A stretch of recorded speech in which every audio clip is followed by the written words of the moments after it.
Welcome, everybody, to our first installment of the Customer Success Leadership Roundtable for 2024. Happy New Year to everybody. I'm Andrew Marks, the co-founder and architect behind the Success Coaching Training Program. Thrilled to be leading this discussion on enhancing the customer experience. This free learning event is brought to you by Success Coaching, where we've empowered nearly 30,000 students from more than 90 countries with our globally acclaimed customer success professional development programs. Whether it's self-paced online learning or dynamic virtual boot camps, we've got a program that suits your team's unique needs. Our upcoming events in Q1 promise to refine your customer success skills from outcome-based selling, our very popular certified customer success manager level 1 and level 2, and our growing list of quality partner-led boot camps and workshops, including Management Essentials, a newly recast version of our Management Essentials program, built and brought to us by another great partner of ours. We're offering a New Year's special for our CCM SM coaching cohorts, delivered in partnership with USF, the USF Executive Education Program, which begins early this year, January 25th. Earn your certification with live group calls and the guidance of an expert coach. You can find all the details on our website, successcoaching.co, or in the chat, where Ashley has just provided links and some coupon codes that we're offering. For newcomers, this is where real-world advice meets practicality. We invite industry experts to share their experiences, ensuring that our discussions remain grounded in the everyday challenges of customer success. This is a live and unscripted discussion, and yes, we have had a prep call to begin discussing the topic, but this is an authentic discussion between customer success professionals. Regardless of the company that you work for, the scope of your role, or the size of the customers your team deal with, we aim to pick topics that are going to be practical and useful to you. The schedule for our upcoming events can also be found at successcoaching.co. Click on the events tab at the top of the page to find out more. Our February event will be a lively discussion on the importance of CS leadership owning a number. That's scheduled for February 7th. In the world of customer success, you'll find plenty of smart ideas and theories, but in this series, we're all about getting real, right? We're here to talk about practical advice, tried and true tricks, and stories from folks who live and breathe customer success every day. And that's why we've got 3 awesome panelists with us today. These are people who really know their stuff, and we can't wait to hear what they've got to say. And they all happen to be repeat guests, so they know the drill. So without any more delay, let's kick things off by having our panelists introduce themselves to y'all, tell us a bit about who they are and what they do, and also, given that it's the new year, tell us what your plans are for the coming new year. So let's get started, as usual, in alphabetical order with Bertil. Hello, everyone. Well, first of all, Andrew, Happy New Year. Thanks for having me today. I'm excited to be here. My name is Bertil Weil. I don't trust the thick French accent. I'm located in the Bay Area.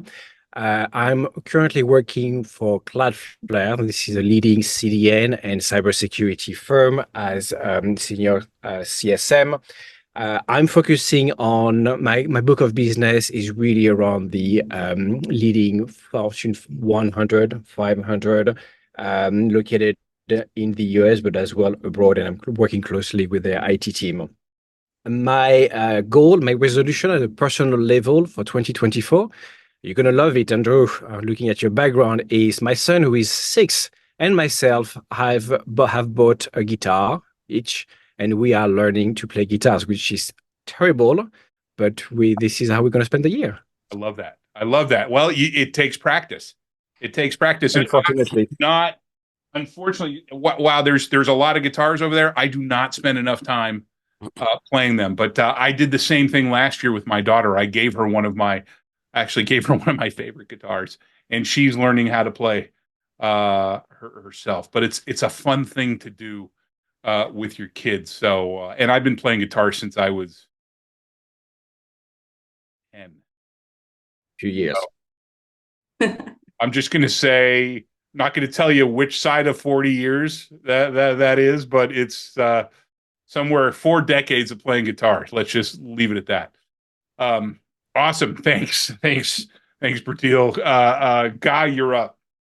Thank you very much, Andrew, for having me again. And I'm excited to return to the Success Coaching Roundtable. Hello, everyone. My name is Guy, and I've been a customer-facing roles for more than 20 years. I'm currently the VP of Customer Success at Umbrella, which is a pan-European cybersecurity service provider.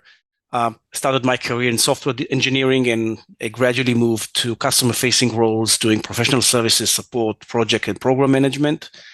I worked for global enterprises and built customer success teams from the ground up at different startups.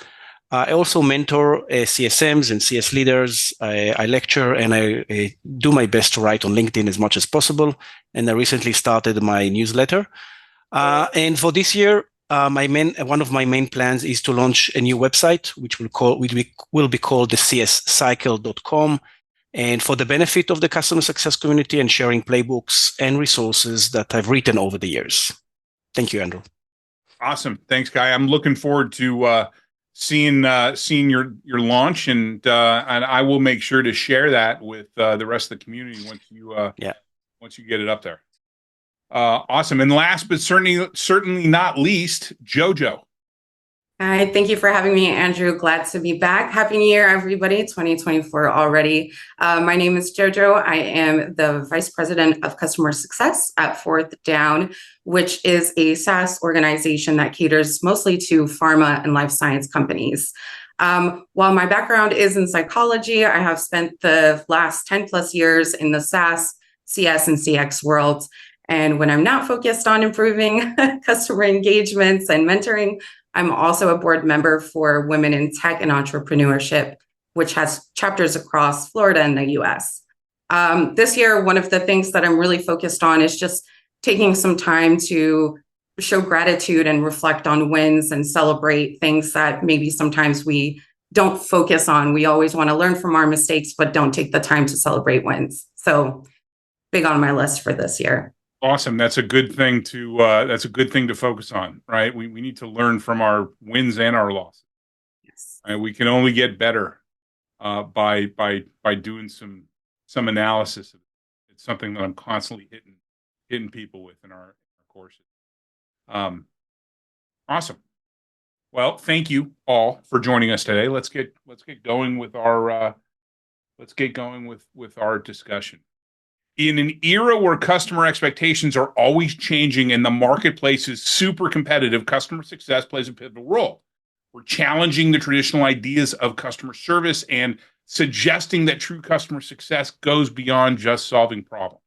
It's about creating an experience that's so amazing that it generates unwavering satisfaction and loyalty. But how do we get there? Is it through technology? Is it through strategy? Or is it something else entirely? So to get our discussion started, a question for my guests, as I always do. How has the definition of exceptional customer experience evolved in the past 5 years, and what are its current key components?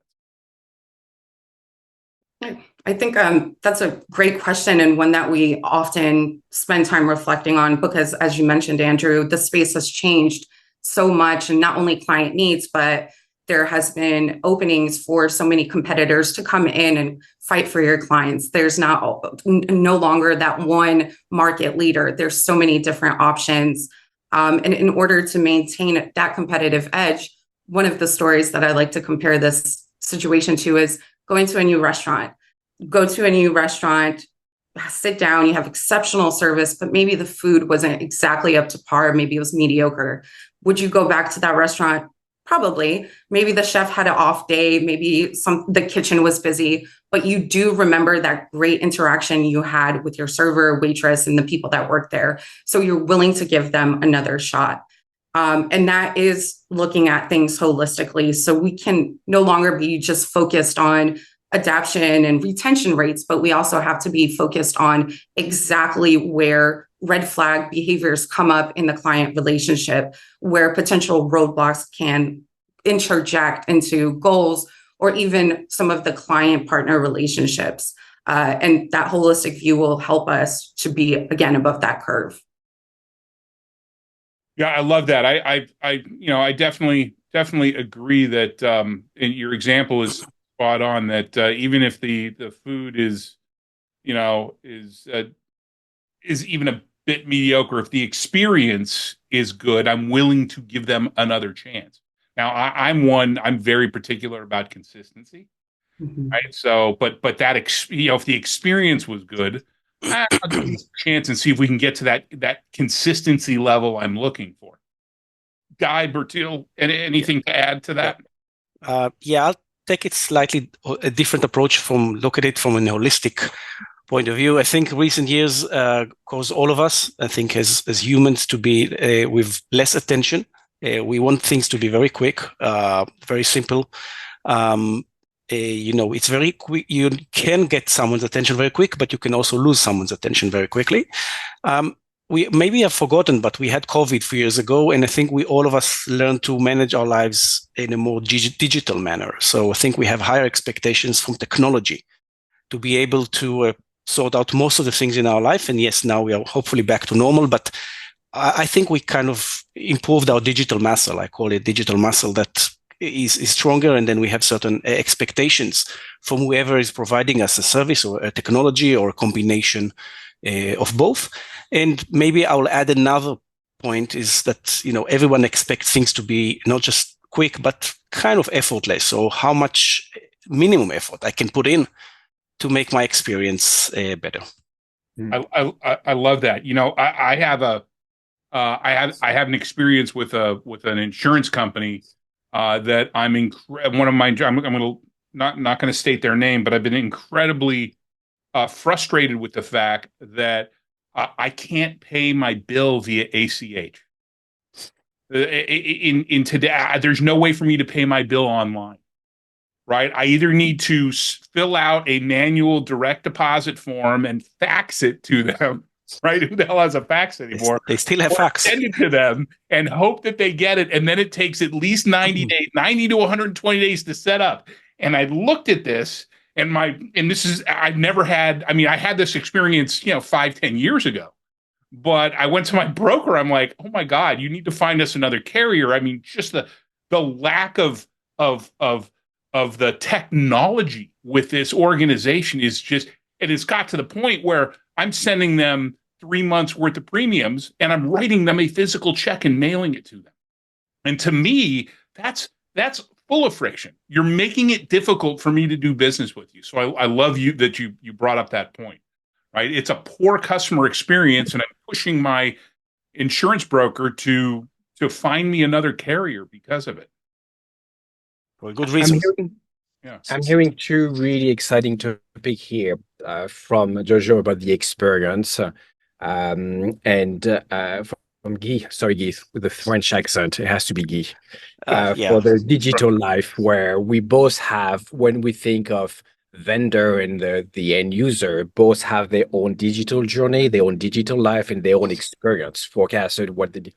And so we went through a really exciting 5 years, and Guy mentioned COVID that happened, I feel like a decade ago, a century ago, like almost an hour history book, but it was just a few years ago.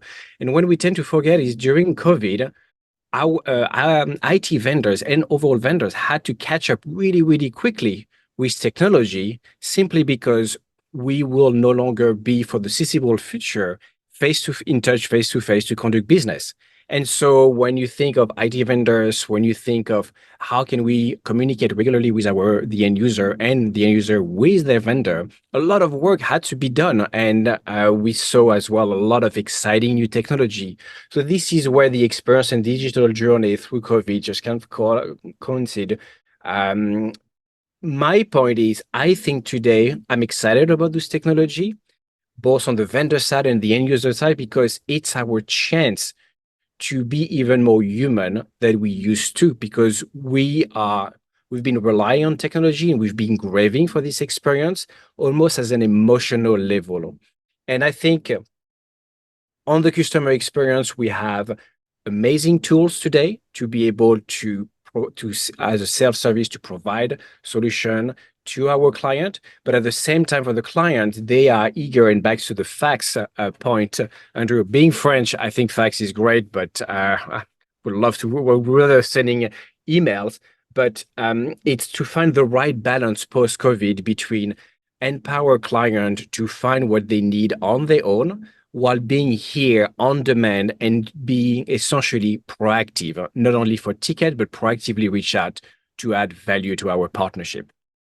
Yeah, proactive engagement is key. I'm actually it's funny you brought that up. I'm right in the middle of refreshing our level 2 content, and I just finished our learning from churn course, our learning from churn course on that, and literally just finished the segment before we jumped on about the importance of being proactive, right? And being proactive is super important.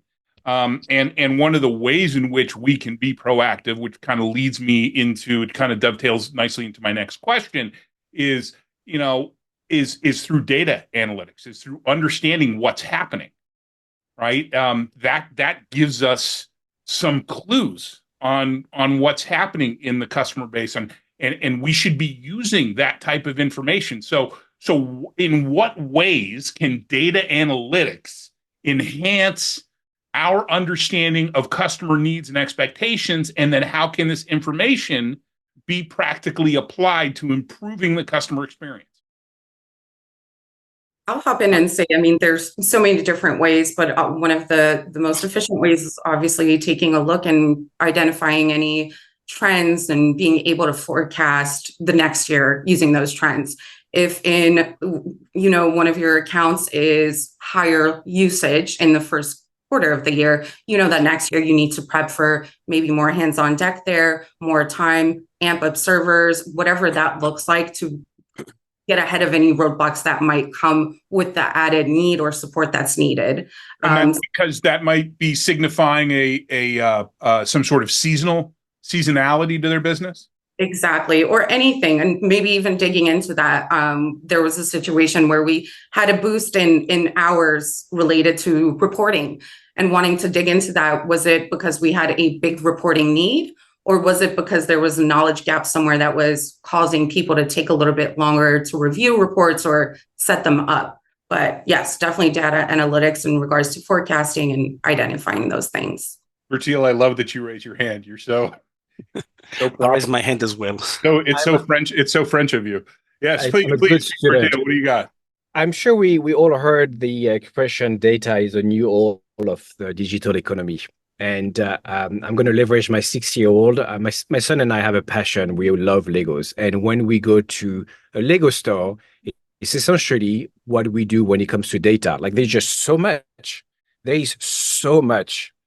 And what is really important for today, in today's world, when you think of data, I mean, obviously you can segment it's easier to segment your client, get to track some behavior analytics, predictive analytics, forecast. I mean, there is a lot. The challenge here is we need to be very, very specific into what we are asking. And I see a lot of vendors, a lot of CSM running random data and hoping for the best. We shake the tree and we hope that something fell from the tree that will be helpful. I think today, as it's part of our digital journey, this is another tool that provide valuable insight, but we need to be able to be trained. We need to be trained on how to leverage this data, such as to identify how we can essentially help the client, the end user, the group of client, to make most of our partnership. Yeah, and I think you bring up a really good point, and it's there's a quote that's been attributed to Albert Einstein: not everything that can be counted counts, and not everything that counts can be counted, right? So it's not just about having data, it's about having the right data and doing the right analysis, right? Uncovering the patterns that are really meaningful, that can make a difference, right? That can make a difference in the customer experience, or quite frankly, anything that we're using data for. Guy, thank you for raising your hand. You have something to add? I follow Bertil's manner, so I do the same.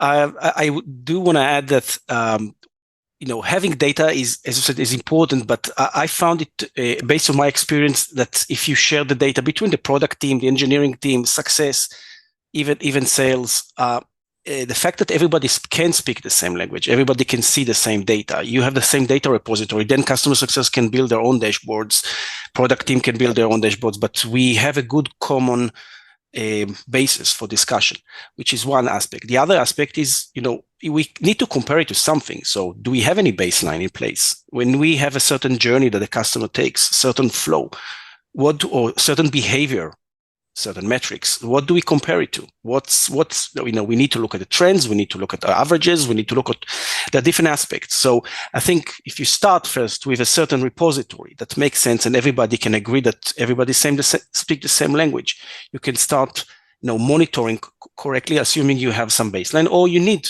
to target this baseline as a first priority before taking further actions. Yeah, for sure. And you need to combine the qualitative and the quantitative. You need to create a story based on facts, based on data that everybody can agree to because it's based on data. Mm-hmm. Right? That's how you're gonna uncover those opportunities to improve the customer experience. Just a reminder, if you have questions, use that Q&A button, and also we will be going 15 minutes past the hour. So for those of you that can stick around, we will continue to answer questions as long as we can. So please jump in if you've got questions to ask, and we'll get to those questions probably in about 10 maybe 15 minutes. There's a couple other questions that I have for my guest, JoJo. Thank you for raising your hand. I have to follow suit, I guess. I'm going to make this part of the standard pre-call now. Okay, everybody's got to raise their hand. What do you got, JoJo? I was just going to mention, somebody in the comments said, what if there's no VOC in the company? I think exactly what you said, taking that data and showing the story that it's telling is really important, because VOC is obviously a company-wide mindset shift that has to happen. And I know that's not easily done, and it's something that takes time. However, if you go to really analytical people with data and tell them the story of, this is what we improve because of customer success, customer experience, and here's the data to show the positive impact, that could go a really long way. Yeah, while you might not have a formal voice of the customer program, if you have a customer success team, you have a voice of the customer. All of your customer success team is your voice of the customer, right? You still can. It's not as rock solid, right? But you can still, based off of the comments that you're hearing that your customer success team is hearing directly from your customers, you can still come up with some hypotheses that are backed up by data. You can still try stuff. Right. So Success Coaching is our product. Success Hacker is our company that we originally started, that Todd and I originally started now 8 years ago. And we came up with the name Success Hacker that because we found ourselves, even in our operational leadership roles during our career, that we would constantly be hacking success. We would be trying stuff. We would be trying to do things to improve the way we were delivering service, delivering value to our customers. So, yeah, sometimes you don't need the message is, you don't need a formal voice of the customer program to be able to try things, to be able to come up with some ideas based on what you're hearing. So next question I have is, what does the role, and a lot of us are dealing with large customer bases, but so personalization though can be a really valuable way to improve the customer experience, and it can be done at scale. So what role does personalization play in customer success, and how can we balance that with the need for scalability in our operations? Happy to jump in. I kind of split between personalization on a product level and personalization that comes with customer success, and how we can do it in an effective way. On a product level, it can go in so many different ways. If it's a B2C, people expect certain personalization. I mean, you know a lot of information about the customers. Netflix, I do expect them to personalize my experience if they know what I like. If it's a B2B product, more complicated, because we want to have something which is solid and everybody can use and we can scale. Still, if I work with Japan or some countries in Europe, they expect localization, they expect certain way of looking at things. So that's shortly about the product. From a customer success perspective, it goes obviously a long way. If you're a startup, you start very small. You do try to give everyone a personal white glove service, but as you scale, it takes more, let's say, a combination of technology, processes, and people to bring the program to let's say, a certain level of effectiveness. My experience is that you can also get personalization when you scale. People who are on a long tail or a low touch, they do understand that they may not get someone who's talking to them, but the fact that they get a good service, which is based on data, which is based on helping them to achieve what they need, they will consider it as a personal treatment or a personal support. 100%. So when I say personalization, I don't mean one-on-one white glove service. I mean, hey, when I'm at this point in the customer journey, that is a risk point for most customers, that are, of my makeup, that you're sending me an email saying, hey, by the way, you may be hitting this challenge, right? Because we've done our analysis. Correct. We figured out that most customers of my size or in my demographic or of my vertical hit a roadblock here. So I'm going to send out this email proactively and say, and it could be an email, right? It doesn't have to be a one-on-one conversation. Hey, by the way, you're about to do X, Y, and Z. Here's a way for you to do it effectively, efficiently, create a habit from it, whatever it needs to be. So yeah, 100%. Which corresponds, by the way, very well with your previous question about data analytics. The more data you have and the more understanding you have, then you are able to provide a personalized guidance and recommendation. Oh yeah, it's only from data that we can truly personalize. I mean, you brought up Netflix.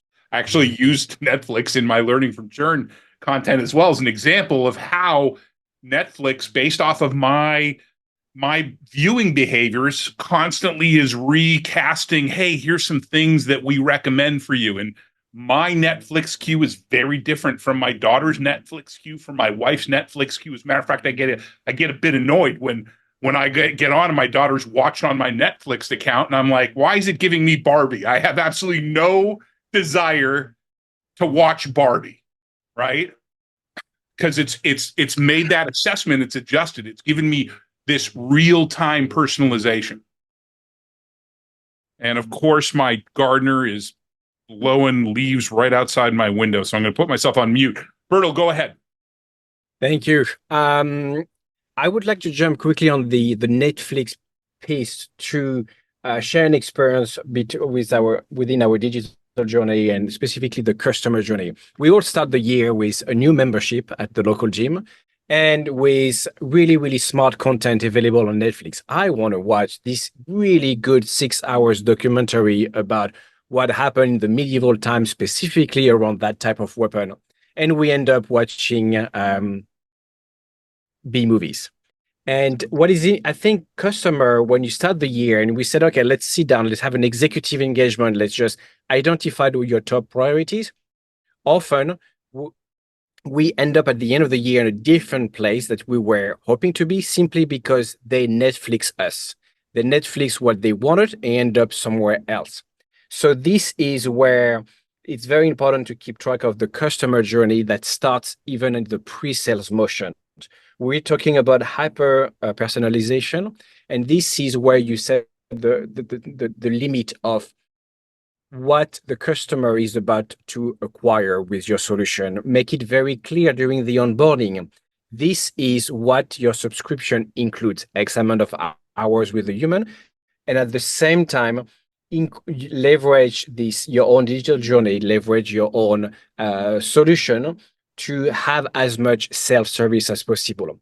I love speaking with entrepreneurs, and the last one I spoke with, so they were looking to actually automate onboarding and being able to leverage bots essentially to as a self-service solution.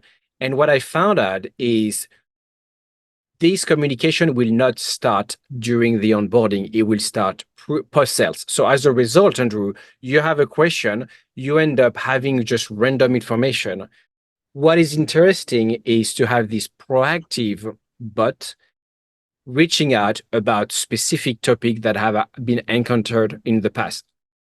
Invoice, please send your fax, Andrew, to this location. This is how to do things. Then when it comes to when we move to this hyper personalization of a specific service, then this is where humans are more important than ever, because the client has been leveraging the data available, has been leveraging the tools at the disposal, and they need to speak with a human to actually be more specific into what they need. So I think overall, in this digital journey, we should be able to marry everything starting from the onboarding, pre-sale, all the way to today, mixing self-service and human touch. Yeah, 100%. And there needs to be there's especially in the B2B world, you can't automate everything.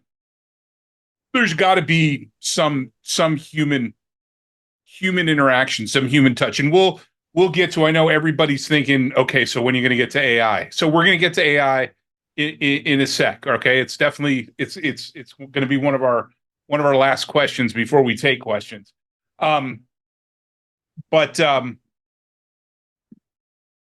JoJo, did you want to add anything, by the way, to our personalization conversation there? No, I definitely agree. And I would even take it a step further, identifying the target market and your ideal client persona, what that looks like, and customizing marketing specifically to those either industries or stakeholders or whoever you're looking for. Oh, yeah, for sure. Because at the end of the day, we want to, every time we're reaching out to our customers, because we're being proactive, right? We need to be proactive. We all agree that we need to be proactive. Every time that we are being proactive, we need to be reaching out with something of value to our customer, right? And especially in B2B, where you've got lots of different organizations, different things that they care about, different verticals. It's so important to personalize those communications as much as possible, so that you're delivering something that they consider a value. It's not what we consider a value, it's what they consider a value, right? It's there with them. We talk about the what's in it for me when we're trying to drive adoption. It's the what's in it for me when, what am I going to think valuable? When I was working with an e-discovery company that's in the legal world, and we had customers from lots of different types of lawyers, right? You have criminal lawyers, civil lawyers, real estate lawyers, business contract lawyers. You had all these different types of lawyers. And we wanted to reach out to them on a monthly basis with a newsletter. We hand curated on a monthly basis a set of articles, of white papers, of information that we felt were going to be construed as valuable to each of those segments of lawyers. Because as a civil trial attorney, I don't care about real estate information. I want to hear, stuff about civil trials. I want to hear things about criminal law, right? Because as soon as you start sending me a bunch of blah, it has nothing to do with my world, I'm going to start sending your communications to the circular file, right? To the trash. And so we need to make sure that we understand our customers, we're using data, and we're personalizing in the right way. Now, how can customer success teams effectively measure customer sat and loyalty, and what metrics, at least in your world, are most indicative of long-term success? Okay, go ahead, JoJo. You're not raising your hands. Okay, you need. I didn't. And it looks like start. Somebody actually asked a similar question. So I think it really varies on the industry. Of course, we want to be looking at response times and how quickly clients' resolutions are being handled, the overall sentiment of the client if you are more one-on-one. But what I like to do is create an internal health score based on our goals, the client goal objectives, looking at how many potential issues they went through, how their onboarding process went, how many bugs they experienced, what are the low points, what are the high points. And I know this is a deep execution of the client journey. However, I think that is really, really the key to seeing what could potentially happen with retention. Is this a client that's going to maintain, or are they going to be looking around for different options? So there isn't a one size fits all. Of course, again, all of the ones I mentioned, customer happiness, the retention, adoption, that's quick. That's a big, big one. What is the first time value? If you're onboarding a client, that onboarding experience has to be seamless, and it has to be easy, and it has to be quick, because we know people get really, really excited about new products. And the longer we take to onboard and finalize that product, that excitement willows down. And now that champion and that advocate you had of the platform or product is not as excited and won't share that with their team anymore. There is nothing that sets the stage more for churn than a bad onboarding experience, right? Agreed. That's another thing that I bring up in our refresh learning from churn, right? Onboarding experience makes a huge difference. Guy, what have you got? If these are enterprise high value customers, then I would start with the relationship, the engagement that we have, how many people we know, what is their position, the quality of relationship. In those big customers, yes, maybe it's a big implementation. It will take time, and sometimes you need the buy-in, and sometimes the change management is more complicated. So the more you get the support and the buy-in from those stakeholders, and you deepen the relationship, you have a better chances and then to retain them, and also you create the trust that you need for that. If it's let's say not a high touch model, definitely all types of engagements that I feel are related. JoJo mentioned the internal health score. It could be the usage, it could be the number of tickets they opened, it could be the criticality of tickets that they opened, the time it takes me to respond, how much they access my knowledge base, generally the engagement. Customers that don't engage, I think are automatically for me are there on a red flag. Yep. And maybe one more comment, because we haven't mentioned NPS or CSAT. Those customers that don't respond, they are the biggest concern to me. Those customers that say that they're not happy, I'm not in a good position, but at least I know that I have somebody to talk with, which is a big advantage. Well, you're in a much better position to hear that a customer's not happy than silence, right? Because at least you know, right? And they're willing to tell you, which usually means that they're looking for you to do something about it. They open the door for you exactly to do something. Now with me, when I have a bad experience, I'm every freaking, especially retail, I'm every retail's nightmare, because I don't have a problem. Because even if I have a bad experience, I don't want to do business with you anymore, I'm going to tell you that I had a bad experience, because that's just kind of the nature, right? I'm particularly sensitive to that. When my wife and daughter, when we have a bad experience, they're like, roll their eyes, like, oh, Dad's going to go on a rant. But it's true. I'm very, and I'm like, listen, I'm doing this to help you. Right. And I'll lay it all out for him. But anyways, Bertil, real quick, and then let's jump to AI before we get to questions. Absolutely. I'm excited about the next topic. I just wanted to humanize this piece about leveraging data. So again, to echo what JoJo and Guy have said, it really depends on your industry, your product, your end user. There is endless amount of data. And leadership and data specialists are doing a wonderful job making sure that this is aligned with what we want to achieve. I want to bring up the human side of this journey and how to measure success. There is those executive engagement that love when you speak with the decision makers boss, like the CEO of an organization. I love presenting a single slide to ensure that we are aligned throughout the year, which is, what are the corporate objectives? Means if you speak with the CEO, what are the top 3 things top of mind for him or for her?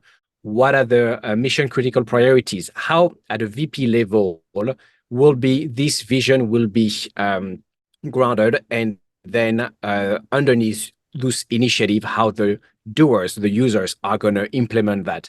This is very important because you can have a wonderful experience with a client, and we all been in this situation, and at the end of the year, they decide to churn, but they are all green. Why? Because we focused on a project that has an end date. This project has nothing to do with a corporate objective that has been identified by the CEO. You miss this, you are successful, all your data is in the green, you receive an email saying, Andrew, it's been a wonderful year, thank you so much, we're not going to churn. And this is the human touch that no machine can provide. Yeah, true, right? Connecting those dots, super important. And so let's turn to the machine. So considering the rise of AI and automation, how should customer success teams adapt their strategies to remain human-centric, yet technologically advanced? And once we get through this, we're going to start taking questions from the audience. But your thoughts on AI, because I think everybody's got AI on the brain these days. So I saw Bertil raise his hand first. So there you go. Bertil, answer the last question first. So you go ahead. Okay. First of all, it's definitely a very hot topic. In some cases, people think, oh, technology will replace certain parts. I think Bertil said rightfully said, there's a human touch that you cannot replace, at least for the foreseeable future. I think customers generally, 25 years ago, everybody wanted to have a website. 10 years ago, everybody wanted to have a mobile website or a mobile app. Now there's an AI. I'm not saying in a bad way that this is another buzzword, but this will lead to a certain expectations from customers. I don't think we figured out exactly all the use cases. I can say from my own experience in the company I work for, which is a cybersecurity service provider. For me, if we can leverage all the data that we've captured for the last 12 years on customers, tickets, incidents, threats, risks, and try to compile it using AI and figure out, how I can better serve my customers, provide them better advice, say, okay, based on what we've seen for many years of service, this is what we can recommend, or this is what you should do, without going to technicalities now. That's gold for me. I will be, in a different space than I am at the moment. So I myself have great expectations, and I don't think it should jeopardize the CSM role. On the other hand, you will be able to take that gold and try to match it and explain it and not sell it, but drive this with your customers. Yeah, 100% agree with you, Guy. It's I think AI needs to be embraced. They said that calculators were going to take jobs away, 40 years, 50 years ago. So, I think Bertil, you got a perspective on this that you mentioned earlier about how AI is not a bad thing; it's a good thing. It helps us do better with our customers. Absolutely. Well, I have a passion for Gen AI. This is something that I'm very interested in, and I think my LinkedIn profile summarized at the top level, where I put trusted advisor, problem solver, machine, augmented human. And I think back in the 90s, when we started to have internet at home, I remember as a student, we were not allowed to use internet to write our essay. We had to go at the library.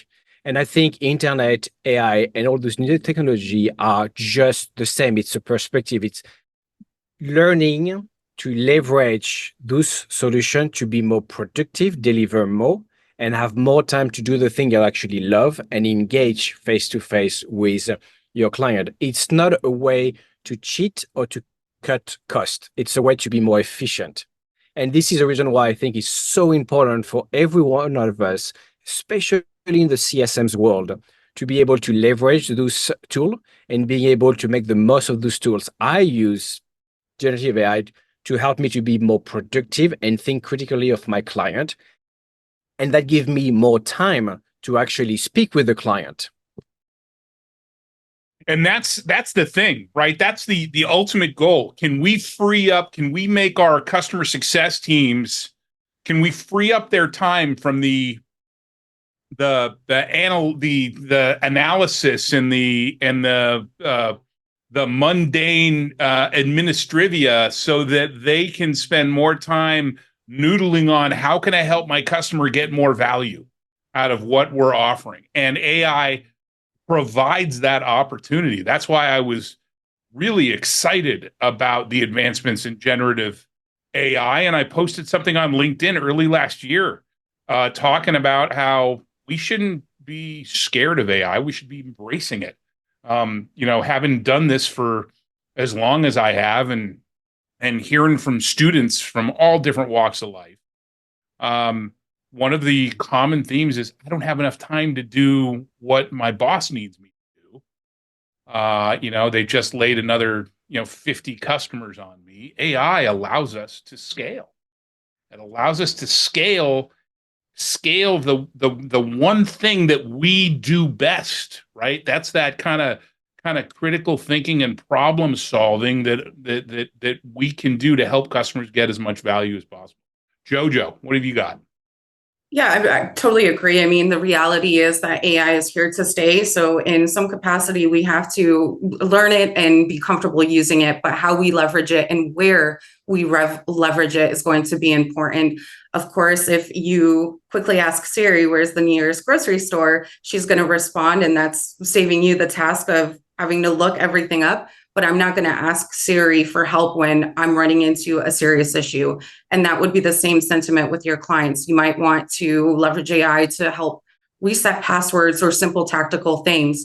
But if it's a bigger situation where there's a huge roadblock or somebody dropped the ball, there is always going to be a need for human interaction, because sometimes clients and partners and vendors, anybody, sometimes we just want to be heard and have an empathetic ear to help us solve those problems. Exactly.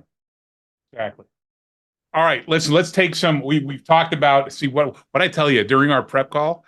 I was afraid that we would spend too much time on our own questions. Let's get to questions from the audience. Our first question comes from Michael. Michael, good to see you. I haven't seen Michael in a while. Michael asks, JoJo's analogy of the restaurant experience speaks to me as a product example. If the product is too complex or too buggy, how do you, JoJo and Guy, as VPs, get the right product changes done internally to improve the customer experience and prevent churn? And Guy, it looks like you wanted to jump in on this one out of the gate. So what have you got for Michael?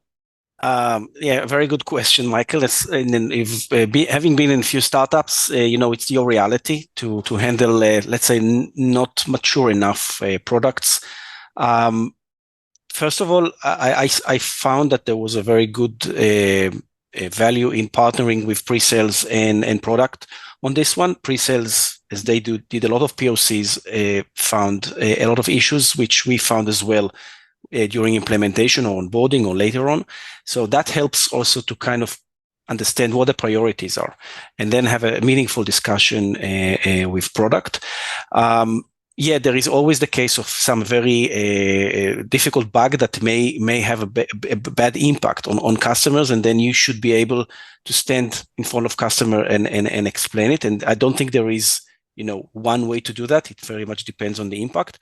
But I would say that the way to handle it is to try and work on priorities, because usually companies have limited resources, and try to gather the information from different teams to find out and to work very closely with product. The fact that you as a CSM would just say, "Oh, I have a problem, I have to fix it," that's fine. What's the impact that this has on a customer? Is this impact is applicable to other customers? Is it applicable to the pre-sales team as well when they try to acquire new customers? So the context is as important in this case. Yeah, the story that you tell, the narrative that you create, it's so important. And there's also a lot of other. I 100% agree with you on the product side, but also having those relationships with products and telling them a story that's meaningful. Right. But there's also a lot of really good, important value you gain from having a strong relationship with the pre-sales team.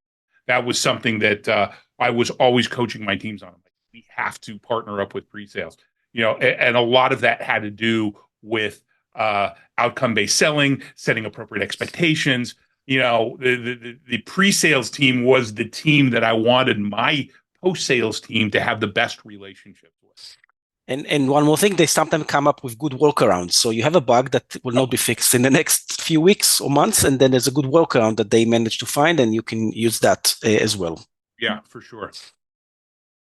JoJo, Bertil, either of you have anything to add? I would say, yes, definitely agree. And of course, watching market trends and what's coming down the pipeline, being able to kind of anticipate on what shifts in the market might happen. But I do absolutely agree with prioritizing what has the most impact. Is it preventing that client from scaling? Is it preventing that team from reaching their next level? Those are things that should definitely be taken into consideration.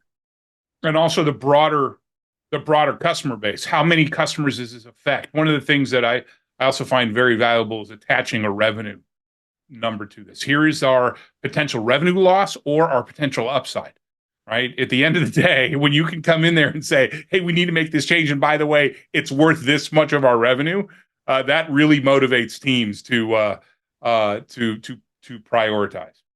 I was about to close on that. I'm sorry, Bertil, do you have anything to add? No, I was just about to close with this comment, Andrew and Nate. We haven't spent enough time discussing our own internal employers, because when we want to add changes, how much will it cost? There is a revenue impact, as you said, Andrew, and this is really important to quantify what it means. Is it impacting one client if it's Fortune 100, or is it impacting one digital client? What is the benefit for the business?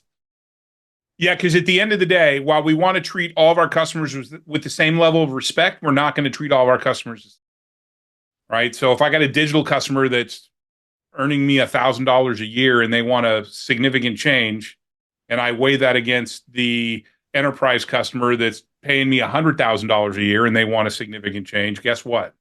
I'm going to be prioritizing the $100,000 a year customer over the $1,000 a year customer, and that's just the reality of business. Right? Well, it depends if you have 100 of 1,000 clients. Well, that's true, right? But if I got 200 $1,000 clients, okay, now we've got something to compare, right? Absolutely. So awesome, thank you, Michael. Thank you, and good to see you, Michael. Thank you for the question. Our next question comes, and Guy, if you can do me a favor, hit the done button on that. So we got through one question. All right. Woohoo! We've got 20 minutes left, so stick around. We're going to keep answering questions. Our next question comes from Sarah, and it's directed to Bertil. You mentioned having a hypothesis when looking at your customer data. What are some specific questions that you all think are helpful to ask before jumping into the data? So this is literally $1 million question, because again, there are so many ways we can think of how to leverage data and what will make sense. I think it really depends on the user, the product, your market, the industry you're eyeing. But overall, my recommendation when I'm thinking of data for my own use, for my own consumption, I'm thinking not about what I need today, but what is my goal? Like, start with the objective. What are you looking for? What will help you to make the most of your time? We all, like, from an Elon Musk to our interns, we all have one common point. We all have 24 hours in one day. We all have 7 days in a week. Even if you go to space, you still have the same amount of time per day. So the question is, what will help you in your business to move the needle? And start with this question and then go back to your data team and show where you want to be and how they can help. So I think you hit the nail on the head. It's an it depends, right? It depends question. What are you trying to solve? What are you trying to address? What are you trying to, do you have an issue, right? You just don't go into, there can be times, especially if you have the luxury of having like a data scientist, where you can say, hey, look, we want you to just start looking at this data and see if you can come up with some patterns, right? But most organizations don't have that luxury. So if you have a churn issue, right? Okay, let's take a look at churn in a holistic way, and let's pull in a bunch of data and see if we can figure. I'm trying to reduce churn, right? That's my hypothesis may be our onboarding process isn't good enough because customers aren't using the most valuable components of our solution, right? So I'm going to start to look at data around our onboarding process, our usage details. I'm going to look at, is there a difference between the adoption of customers in certain verticals or, in certain sizes? Does the enterprise adopt better than the SMB, right? But at the end of the day, it depends. It depends on what you're trying to glean from the data. So that's a great point. Guy, JoJo, anything to add? I would just give an example of one question that we asked in a similar manner when we had started getting the data is try to understand what drives adoption. You start with the data and you need to start thinking. And as I mentioned before, the baseline, what will constitute a good adoption?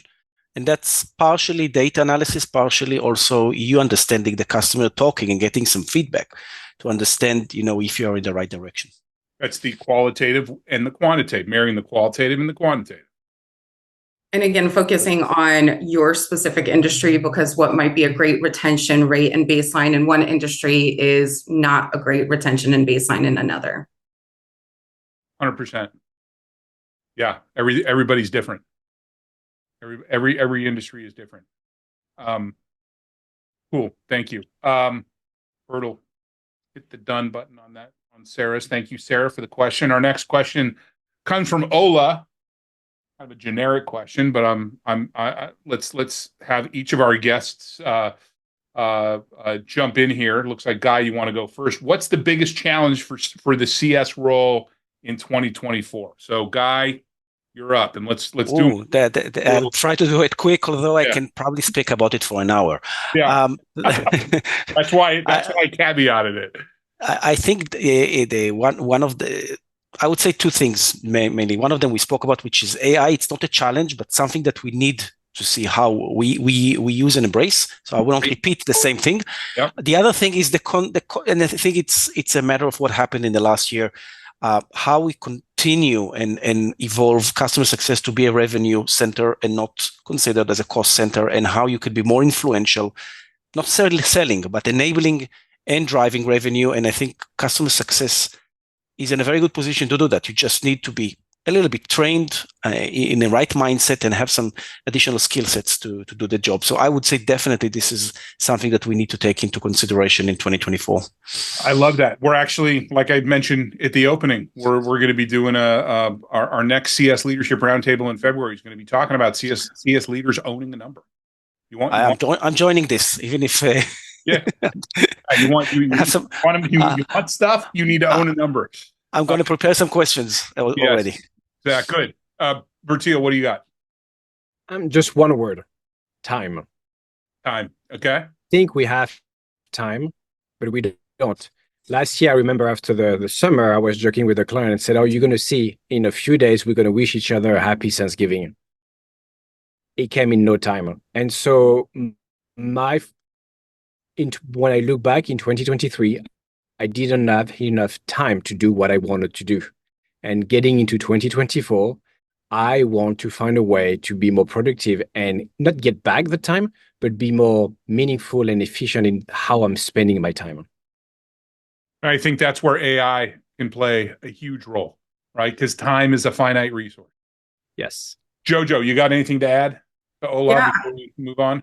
Yeah, I would say client budgets. We know we're still in this dynamic shift that's happening, and people are afraid to take those bigger risks and chances and use their budget. So making sure that the platform or whatever product that you're offering does actually bring value. And that's a company-wide thing, but CS is a big part of that. As we talked about, creating that experience. What makes that client? Because we know they're obviously doing research and looking for whatever product you offer. They obviously need somebody in that space. So what is going to make them choose you over any of the competitors in the space? Good. Awesome. All right. Next question comes from Ezra. Ezra asks, how can we make the onboarding experience more valuable? What are the most important points in onboarding that will make it unique for customers? And Guy, you wanted to jump in on this? Yeah, I'm not sure about the unique part because, usually we try to build a certain process that hopefully works for most customers. But the lesson I learned, sometimes the hard way, sometimes the easy way, make sure the expectations are set in as early as possible. The handover with sales or with pre-sales, and understand the context of why the customer bought this product, why they bought the solution, what their expectations, what problems they try to achieve, to solve, or what objectives they try to achieve. The more you know in the beginning from the outset, the better you will be able to tailor or fit whatever you can do as part of the onboarding and make the customer feel unique. I don't think it's bells and whistles. It's just your approach. You come prepared. You show them a consistency with other teams. Everybody knows what was sold. Everybody knows what's committed and what we need to deliver.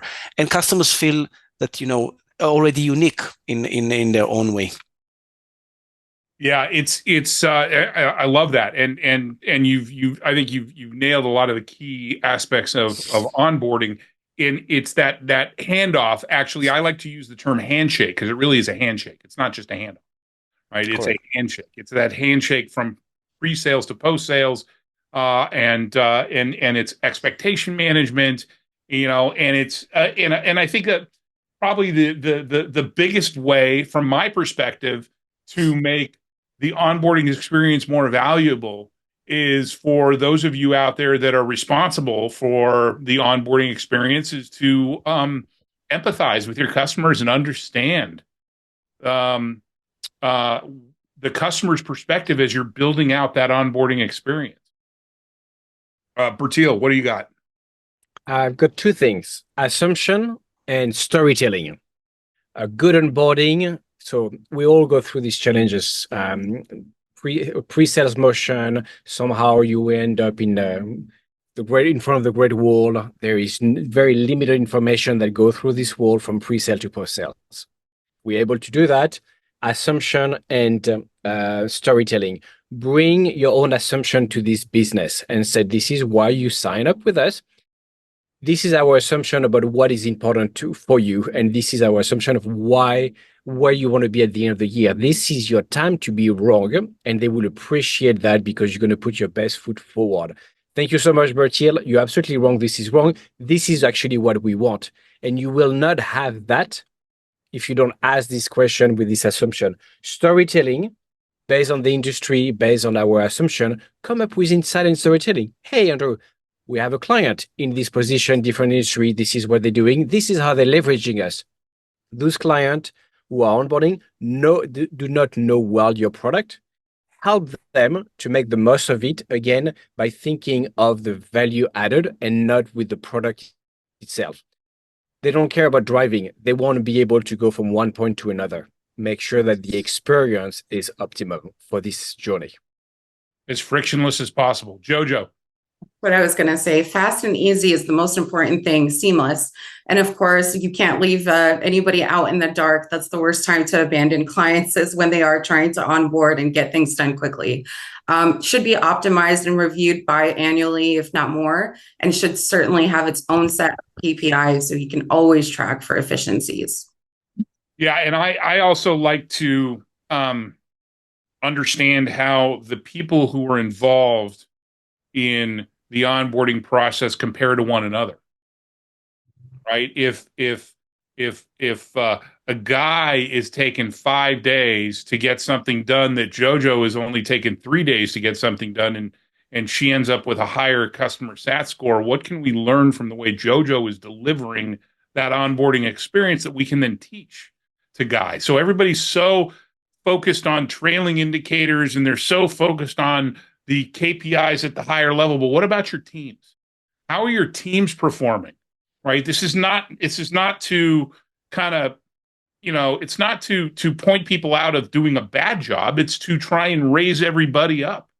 Right? It's trying to understand what are we doing well? What team members are doing things well, and how can we adopt how they're approaching that onboarding process? Ezra, thank you for the question. Next question comes from Randall. Randall asks, data is important, but there has to be some human analysis that goes with the analysis of it. Do you agree? Guy, you wanted to jump in on this. Yeah, and that corresponds to what I mentioned before. Yeah, data is important. Let's say the human aspect is, when different people or different teams look at the data, and we need to create some hypotheses, make some assumptions, discuss it between different teams that have, eventually we all have the same objectives, but they look from it from a different perspectives. And I think that's the beauty of working as a team. I'm customer success. I have certain objectives. Product team have certain objectives. Some of them correspond to each other. I would like to see, when we see the data that those teams or those professionals are able to conduct a meaningful discussion about what they want to achieve, or what they would like to measure. And we gave some example before. Yeah. Bertil, what do you got to add? JoJo first. Okay, JoJo, you first. I was just going to add, definitely the human element is digging into that data and seeing where it came from, right? Because if we have a client that we see the data is every single week, they're reaching out to us with an issue, with a bug, something wasn't working in the platform, and then the data tells us, oh, they've been quiet for 3-4 weeks.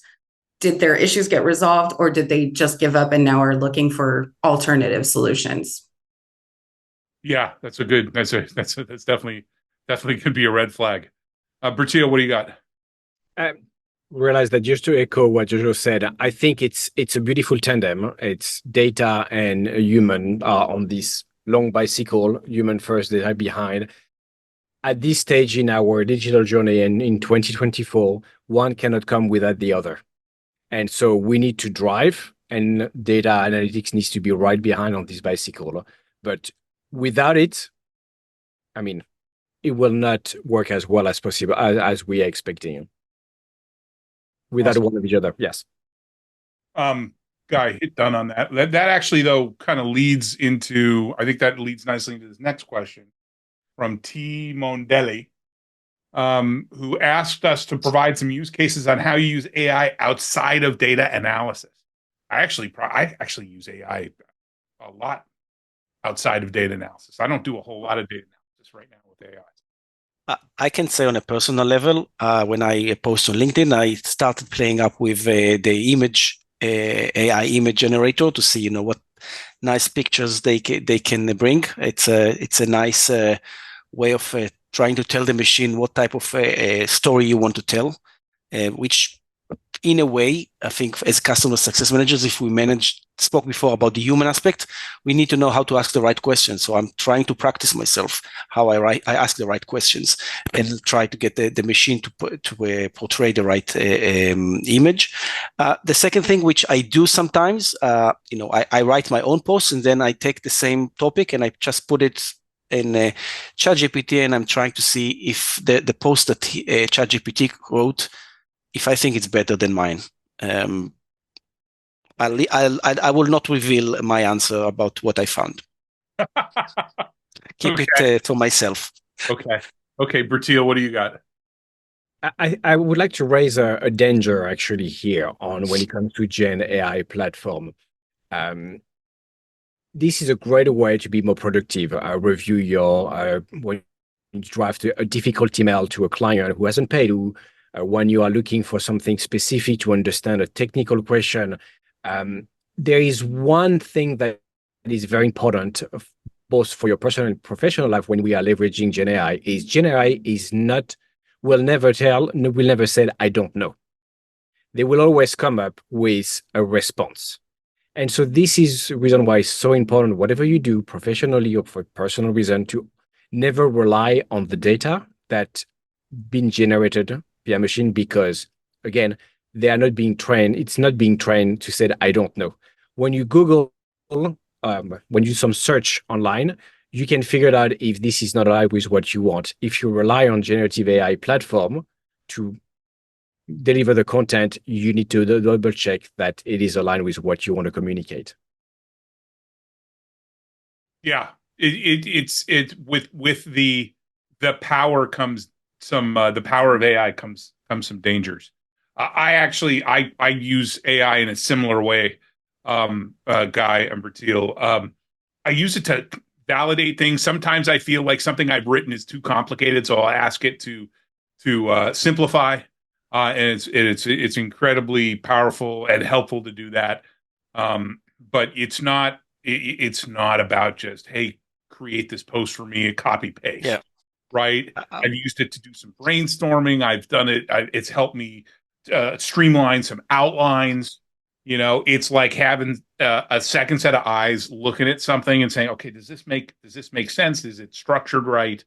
Whether it's a piece of content that I'm developing or it's an email that I want to send to a new customer who I don't have a relationship, I don't have a strong relationship with, such that I can pick up the phone and just, shoot the shit with them. So I want to make sure that my, the ideas, the thoughts are coming across in a succinct and clear way.